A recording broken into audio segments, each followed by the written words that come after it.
Cooperative society business का एक perfect form है या इसकी भी कुछ लिमिटेशन होती है? Hello student, welcome back to the commerce simplified by Pragya. आज की क्लास में हम मेरिट और डिमेरिट ऑफ कोऑपरेटिव सोसाइटी को सिंपल और इजी वे में समझेंगे ताकि इसकी एडवांटेज और लिमिटेशन दोनों को क्लियरली अंडरस्टैंड कर सकें। तो नोटबुक रेडी रखिए और चलिए स्टार्ट करते हैं।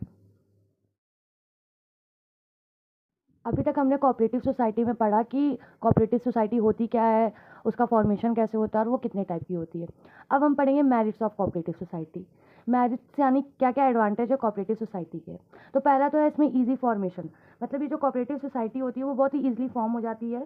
सिर्फ 10 एडल्ट मिलकर जो 18+ होंगे वो इस सोसाइटी को इस्टेब्लिश कर लेते हैं by getting register with the registrar of cooperative society. मतलब वो सिर्फ कोऑपरेटिव सोसाइटी के जो रजिस्ट्रार होता है उसके साथ जाकर रजिस्टर कर सकते हैं खुद से, और इसमें कोई डिफिकल्ट या एक्सपेंसिव लीगल प्रोसीजर की रिक्वायरमेंट नहीं होती है। सेकेंड है इसमें लिमिटेड लाइबिलिटी।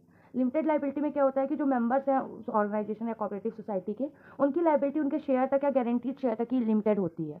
विच मीन्स उनकी पर्सनल प्रॉपर्टी या डोमेस्टिक प्रॉपर्टी में कोई हार्म नहीं होता है। वो सिर्फ उनके शेयर, जितने शेयर हैं उनके या जितने भी गारंटीड शेयर है उसी तक लिमिटेड रहती है उनकी लाइबिलिटी। थर्ड है इसमें स्टेबिलिटी। स्टेबिलिटी का मतलब यह है कि जो ये कोऑपरेटिव सोसाइटी होती है एक सीपरेट इंटिटी की तरीके काम करती है। तो जितने भी कोऑपरेटिव सोसाइटी की जो एडवांटेज है वो जो है वो उस सोसाइटी के ऊपर ही होती है। विच मीन्स कि किसी मेंबर के डेथ होने से या कुछ बैंक्रप्टी होने से मेंबर्स के, इसकी स्टेबिलिटी पे कोई इफेक्ट नहीं करता है। ये स्टेबल होती है, मेंबर्स के आने जाने से कोई फर्क नहीं पड़ता है। उसके बाद है इसमें डेमोक्रेटिक मैनेजमेंट। डेमोक्रेटिक मैनेजमेंट का मतलब यह है कि मेंबर्स के शेयर चाहे जितने भी हों उस सोसाइटी में, बट उनको एक ही वोट करने का राइट है। उसके बाद है लेसर ऑपरेटिंग एक्सपेंसेस। इसमें क्या होता है कि जो भी एक्सपेंसेस है वो, विच मीन्स कि जो भी इसमें ऑपरेटिंग कॉस्ट या जो भी मैनेजमेंट कॉस्ट आती है वो बहुत कम होती है कंपैरिजन दूसरों के। इसमें क्या होता है कि जो भी एडमिनिस्ट्रेटिव एक्सपेंसेस होते हैं कोऑपरेटिव सोसाइटी के वो बहुत कम होते हैं, क्योंकि जो मेंबर्स होते हैं वो एडमिनिस्ट्रेटिव सर्विस के बदले कोई रिम्यूनरेशन वगैरह चार्ज नहीं करते हैं। तो वहाँ पर कोई सेल्स को बूस्ट करने के लिए एडवर्टाइजमेंट की कोई नीड नहीं होती है, और इससे कोई लॉस वगैरह भी नहीं होता है, ना बैड डेट होता है। तो जो भी सेल्स होती है वो कैश में ही डन की जाती है, जिसके कारण बहुत ही लेसर ऑपरेटिंग कॉस्ट एक्सपेंसेस आते हैं। उसके बाद है टैक्स एडवांटेज। कोऑपरेटिव सोसाइटीज़ में जो अर्निंग होती है उस पर टैक्स नहीं चार्ज होता है, टैक्स की बहुत छूट मिलती है उनको, जिसमें हम कह सकते हैं कि जो payment of stamp duty, registration फ़ी, इस सब में टैक्स चार्ज नहीं होता है, तो टैक्स की भी छूट मिल जाती है। उसके बाद है स्टेट पैट्रोनेज। इसमें गवर्नमेंट जो है कोऑपरेटिव सोसाइटी को हेल्प करती है लोन्स और ग्रांट्स वगैरह को देके। बहुत ईजी टर्म पे लोन्स मिल जाते हैं, विच मीन्स कि इंटरेस्ट वगैरह बहुत ही लो होता है, और ग्रांट्स वगैरह भी मिल जाते हैं सोसाइटी के पुअर सेक्शन के डेवलपमेंट के लिए। तो जो गवर्नमेंट है उसका भी एक लिबरेबल एटीट्यूड होता है सोसाइटी की तरफ। उसके बाद है supply of goods at cheaper rate. जो ये सोसाइटीज़ होती है ये बल्क में परचेज कर लेती है डायरेक्टली होलसेलर, ट्रेडर्स और प्रोड्यूसर से, और गुड्स को जो है रीजनेबल प्राइस पे अवेलेबल करवाती है सबके लिए। That is how society benefit there members by supplying the goods at comparatively cheaper rates rather than market. Which means कि जो सोसाइटी के मेंबर हैं उनको ये गुड्स बहुत ही रीजनेबल प्राइस पे सप्लाई कर देती है मार्केट में, जिससे उनको मतलब ये ट्रेडर्स वगैरह या बाहर के जो भी ये होलसेलर्स वगैरह उनसे छुटकारा मिल जाता है। उसके बाद है चेक ऑन अदर बिजनेस। जो ये सिमिलर बिजनेस होते हैं, अदर बिजनेसमैन होते हैं जो सेम ही तरीके का बिजनेस कर रहे होते हैं, तो उनको जो है कोऑपरेटिव सोसाइटी के प्राइस वगैरह को माइंड में रख के क्वालिटी के गुड्स भी एक से मतलब एक रीजनेबल प्राइस पे देने पड़ते हैं, क्योंकि उन्हें पता है कि जैसे उनका जो कॉम्पिटिटर है वो बढ़ जाता है कोऑपरेटिव सोसाइटी के कारण, क्योंकि कोऑपरेटिव सोसाइटी चीज़ें बहुत रीजनेबल प्राइस में प्रोवाइड करती है, तो एक तरीके से वो कंट्रोल करती है बड़े बड़े बिजनेसमैन को। उसके बाद है इकोनॉमिक डिसेंट्रलाइजेशन। इसमें जो कोऑपरेटिव सोसाइटी है वो बहुत चीज़ें किसी अच्छे या वेल्दी बिजनेसमैन के हैंड तक ही सीमित नहीं होती है। ये जो बिजनेसमैन होते थे अर्लियर वो ये करते थे कि जो भी चीज़ें हैं वो हाई प्राइस पे बेच के ज़्यादा प्रॉफिट कमाते थे, बट अब के समय में ऐसा कुछ नहीं है, क्योंकि एक तरीके से उन्हें ये कोऑपरेटिव सोसाइटीज़ के भी जो भी प्राइस है उसको माइंड में रख के ही चीज़ें ऑफर करनी पड़ती है, वरना उनके लिए ये एक तरीके से उनके बिजनेस का लॉस हो सकता है, तो ये भी देखा जाता है।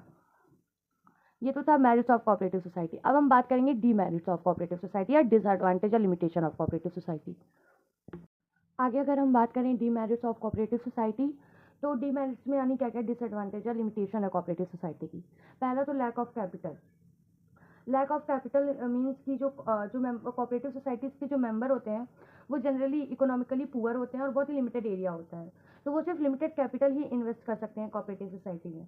और दूसरी तरफ जो लेसर रेट ऑफ डिविडेंड, मतलब डिविडेंड भी जो होता है उसमें भी रेट जो होते हैं उनके बहुत लो होते हैं, और जो प्रिंसिपल होता है उनका 1 मेंबर 1 वोट, इससे भी इन्वेस्टमेंट डिस्करेज हो जाता है, तो लैक ऑफ कैपिटल का इशू अराइज हो जाता है।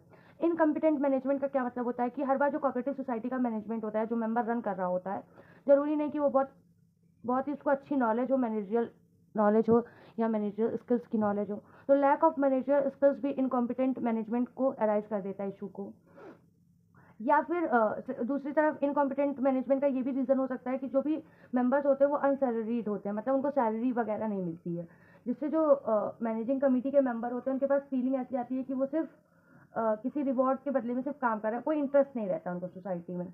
तो एक तरीके से ये भी उनके मतलब एक तरीके से अगर आपको कोई रिवॉर्ड नहीं मिलता है तो आपका मोटिवेशन लो हो जाता है, फिर आप काम बस करना चाहते हो कैसे भी कंप्लीट हो जाए, उसके पीछे का आप समझना नहीं चाहते हो कि काम क्यों करना है, या इतनी बड़ी सोसाइटी रन कर रही है तो उसमें मैनेजमेंट कैसे देख के, लेकिन कोई रिवॉर्ड नहीं है, कोई पर्सन सैलरी नहीं पा रहा है या किसी के पास मैनेजर स्किल्स नहीं है, तो वो बस सोचता है कैसे भी करके ये काम कंप्लीट हो बस। उसके बाद इसमें कैश ट्रेडिंग जो एक तरीके से एडवांटेज और डिसएडवांटेज दोनों है कोऑपरेटिव सोसाइटी के लिए, क्योंकि जो मेंबर्स होते हैं वो ज़्यादातर पुअर होते हैं और उनको जो होता है गुड्स जो होता है वो क्रेडिट पे लेते हैं, तो जो कोऑपरेटिव सोसाइटी सप्लाई करती है गुड्स वगैरह चीपर रेट पे, उससे भी लैक ऑफ क्रेडिट फैसिलिटी जो होती है वो अदर बिजनेसमैन के क्लचेस में उनको धक्का देती है, मतलब वो और बड़े बड़े बिजनेसमैन के चंगुल में फंस जाते हैं। तो एक तरीके से अगर क्रेडिट फैसिलिटी प्रोवाइड नहीं की जा रही है तो इससे भी एक जो ग्रोथ होती है बिजनेस की वो स्लो हो जाती है। उसके बाद है पॉलिटिकल इंटरफेरेंस का मतलब है जो गवर्नमेंट होती है वो भी अपना मनी जो है कोऑपरेटिव सोसाइटी में इन्वेस्ट करती है, तो जो भी मेंबर नॉमिनेटेड होते हैं मैनेजिंग कमेटी के, वो जो होता है वो गवर्नमेंट के चेंज होते हैं, न्यू गवर्नमेंट जब आती है तो वो फिर अपने मेंबर्स को डिज़ायर रखती है कि उनके मेंबर्स कोऑपरेटिव सोसाइटी में मेंबर बने। तो इस तरीके से जो मैनेजमेंट होता है कोऑपरेटिव सोसाइटी का वो पॉलिटिकल बेसिस पे भागने लगता है rather than business like manner में, मतलब वो एक तरीके से बिजनेस के तरीके नहीं काम करते फिर वहाँ पॉलिटिक्स लगाने लगते हैं। उसके बाद है lack of motivation. Lack of motivation इस तरीके से राइज होता है कि जो भी कोऑपरेटिव सोसाइटी एक जो ग्रुप है पर्सन का, वहाँ कोई भी पर्सन पर्सनल इंटरेस्ट से एक्टिविटीज़ नहीं करता है, और जो इंडिविजुअल का मोटिवेशन है वो धीरे धीरे ख़त्म होने लगता है, तो जो जो भी ये ऑब्जेक्टिव होता है सोसाइटी का वो अनअचीव्ड हो जाता है, अनअचीव्ड ही रहता है, क्योंकि कोई पर्सन अगर इंटरेस्ट नहीं ले रहा, उसका मोटिवेशन डाउन हो गया है तो वो कैसे ही काम करेगा, और जब वो ढंग से काम नहीं करेगा, कुछ चीज़ें अचीव नहीं करेगा, कोई गोल अचीव नहीं करेगा, तो भी उसके पास मोटिवेशन नहीं रहेगा, तो लैक ऑफ मोटिवेशन भी एक तरीके से लिमिटेशन होता है। Lack of public confidence observe किया गया है कि कुछ जो एक स्पेसिफिक मेंबर्स होते हैं या इंडिविजुअल्स होते हैं जो मेंबर बन जाते हैं मैनेजिंग कमेटी के, वो भी पॉलिटिकली मोटिवेटेड होते हैं, जो उनकी अनडिजरेबल कंडक्ट होती है वो लोगों की फीलिंग्स को हर्ट कर देती है। तो इससे क्या होता है पब्लिक कॉन्फिडेंस ऐसे समझते हैं कि आप पब्लिकली कोई चीज़ कर दो जिसके बाद पब्लिक आपके ऊपर भरोसा खो दे।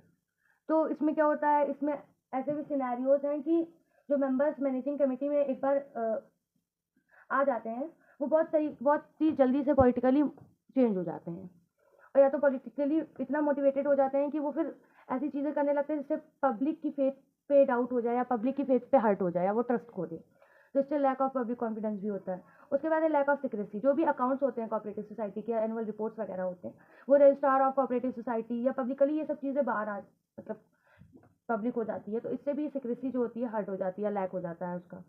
उसके बाद है म्यूचुअल डिस्प्यूट।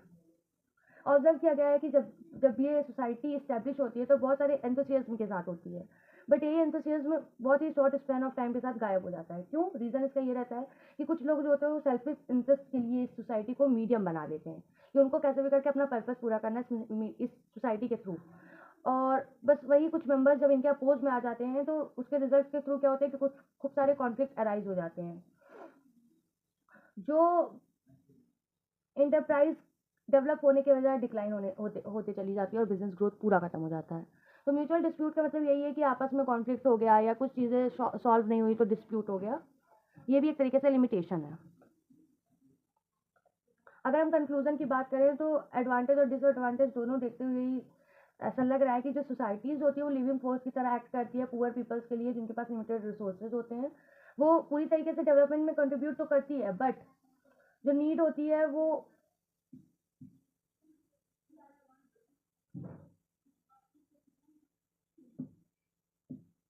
जो नीड होती है वो उस पे अटेंशन देना चाहिए, और जो जो भी लिमिटेशन है उसको रिमूव कर देना चाहिए।